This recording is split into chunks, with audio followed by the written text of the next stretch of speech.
Ang programang ito ay rated SPG, striktong patnubay at gabay ng magulang ang kailangan. Maaaring may masiselang tema, lengguwahe, karahasan, sexual, horror o droga na hindi angkop sa mga bata. Kumusta mga kaibigan at welcome back sa aking channel.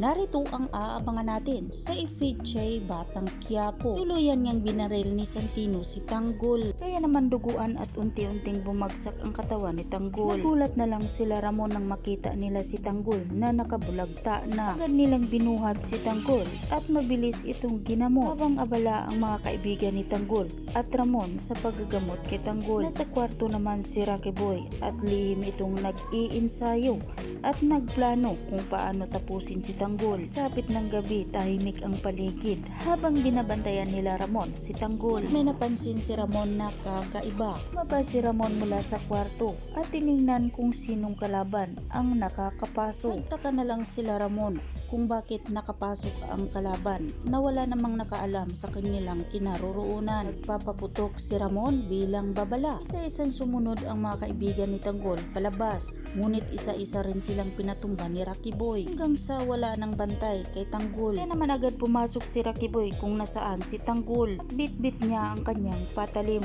na gagamitin sa pagpaslang kay Tanggol. Madilim sa kwarto ni Tanggol, ngunit pinilit ni Rocky Boy na hanapin si Tanggol at nagtagumpay nga si Rocky Boy sa paghanap kay Tanggol, kaya agad niya itong inatake. Lang nagising si Tanggol at napagulong na lang sa sakit. Walang tigil ang pag-aatake ni Rocky Boy kay Tanggol. Galit na galit si Rocky Boy kay Tanggol para sa kanya. Pagbabayaran ni Tanggol lahat ang mga kasalanan niya noon. Pinilit ni Tanggol ang kanyang katawan na gumapang papalayo mula kay Rocky Boy. Ngunit sinusundan pa rin siya ni Rocky Boy. Wala nang magawa si Tanggol kahit lumaban pa man siya. Hindi na kaya ng kanyang katawan dahil nanghihina na siya. Kaya naman sumigaw na lang siya. Ngunit maririnig kaya nila Ramon ang sigaw ni Tanggol? Malalaman kaya ni Ramon na ang kanilang kalaban ay si Rocky Boy? Yan ang ating pakatutukan at sabay-sabay nating aabangan sa mga susunod pang mga kaganapan.